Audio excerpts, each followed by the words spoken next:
I appreciate you guys coming along today. I know it's short notice and certainly close to the end of the calendar year. Most meetings from this time onwards are Christmas celebrations as opposed to how you're going to gear up. Why we decided to put this together and why James is recording this as well is that we're making this available for all of our clients. There's a lot of stuff we're going to go through today, not only about the sales strategy and some of the conversations and how this is playing out, but we also want some feedback from you guys inside of how this is working and understand that people sitting inside this room are people just like you, playing just like you inside of LinkedIn, getting the same activity through attraction as you, but they might be getting different results.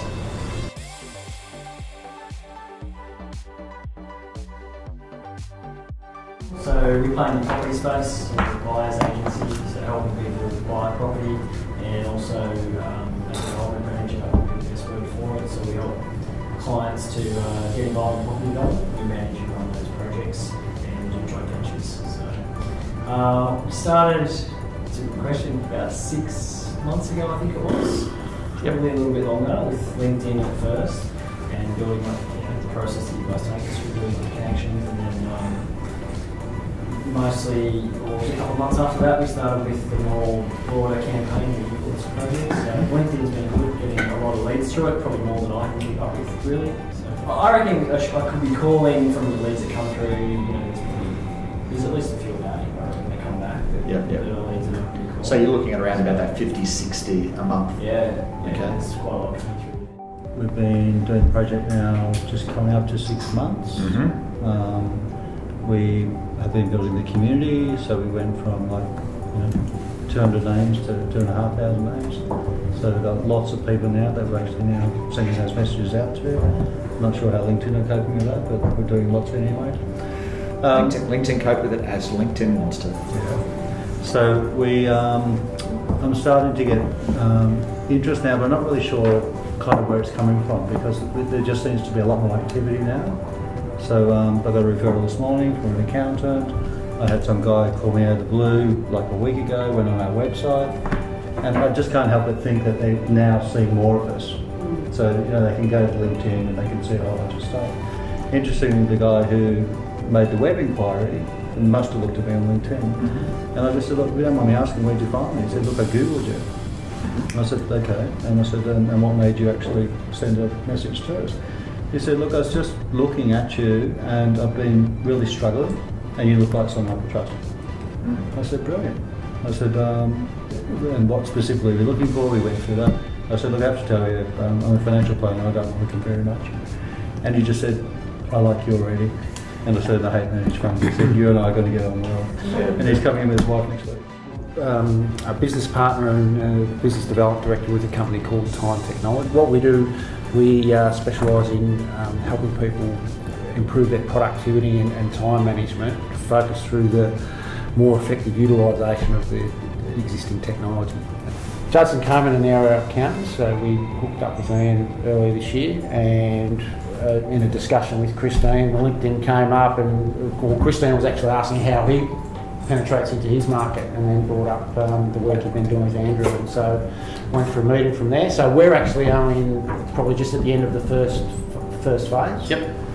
Looking to take going to the next phase at the end of this month. So for us, it's about getting consistent meetings and getting that. The business has just been up and down, and we need to.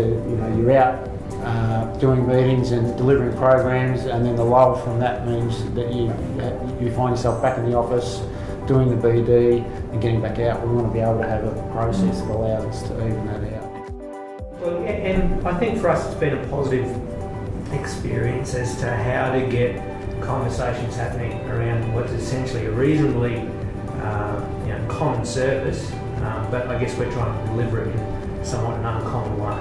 And so it is, for us, a great way to get conversations happening in an area where, in the traditional marketing sense, I guess if you follow the formula that's always been used, you've got to go to a banking marketing event and you hang around 30, 40 people and you'll spot 20, 30 business cards. You might be there for an hour and a half and you might get one actual conversation that leads to a potential deal that might happen in 2 or 3 years' time. And you really go, gee, it's a waste of time. When you get onto LinkedIn and overnight you've got 25 messages have gone out, you've got 4 immediately waiting there ready to be responded to. Please call me, that sort of stuff. We've found that cold calling experience, or that initial introduction, has been well handled now in this environment. And so for us, it's really warming up that relationship to get it to a point where you've got at least someone on the end of the line who is ready to have a conversation. They're not ready to buy. You can't be that presumptuous, I guess, in all of these responses that, hey, you've nailed that 3% of the population that are ready to buy something right then. You can't go straight into sales mode. But it's an invitation to chat further. And at least they've expressed an interest in, like what you were talking about before, Chris. You know, and they're just indicating, yeah, well, I'm interested. And quite often you'll use it in conjunction with other marketing techniques. So we're still continuing on with some other activity, whether it be Facebook, not heavily, like under Rans' sort of type of activities, but we do have other supporting platforms to try to get marketing messages out there. And so LinkedIn, again, is just another aspect of that social proof. And for whatever reason, people like to do business with someone who's got 6,000, 7,000 connections as opposed to 23. And for a lot of people, that provides a comfort level, even though obviously I don't have 6,000 clients all there, but it's just a proof that if you're connected with that person, it must be okay. And ROI for you at this stage, where would that be on a ratio, mate? I'd like to do the maths, like I tell all my You're an clients, accountant. you have to do this, and monitoring your KPIs is really important. If you don't, you're a deal.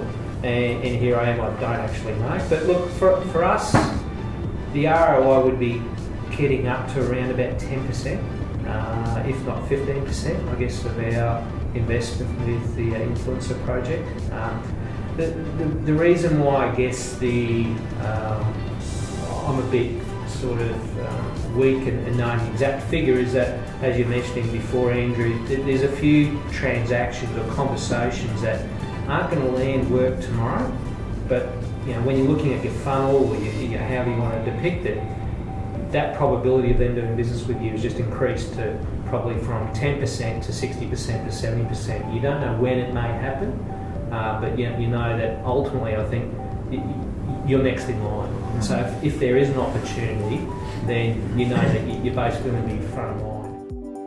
So we started with this about February, March this year, so quite early on. Basically, I use my CEO's profile, is the main profile we use. That went from 500 to now it's over 5,000 connections pretty quickly, 6 months I guess. So we're definitely in that lead phase. We would have, I would say, 5 to 10 messages every day.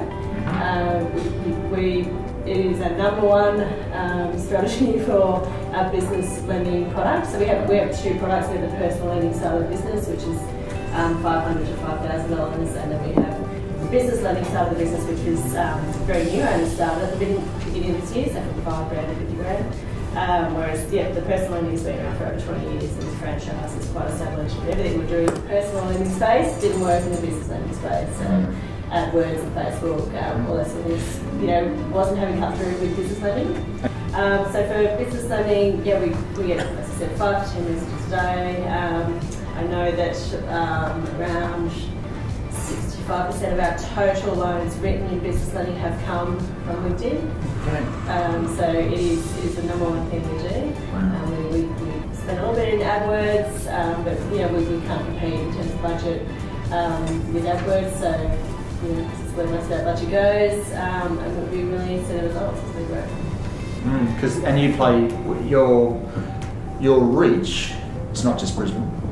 No, it's national. So we were looking initially to expand or to start a broker network as well. So from 0 brokers, in about 10 weeks, we've now got 24 signed brokers. 100% from LinkedIn strategy. So we've now got brokers out there, selling the product for us. So our message is now 50-50. We send out a broker message and then a customer or B2B message. So the broker message has been so successful that we've sort of wound that back a little bit because we've got enough brokers right now. Because this is, the beauty about what you're saying is this is a strategy that's playing out for everybody, and as a result, the beauty about, and you have a pretty close relationship with Rana, and the beauty about where this sits is, Kirralie, if there's a question, a concern, a stress that's playing out inside City Finance, she doesn't wait till it becomes a festering sore that gets you admitted to a ward.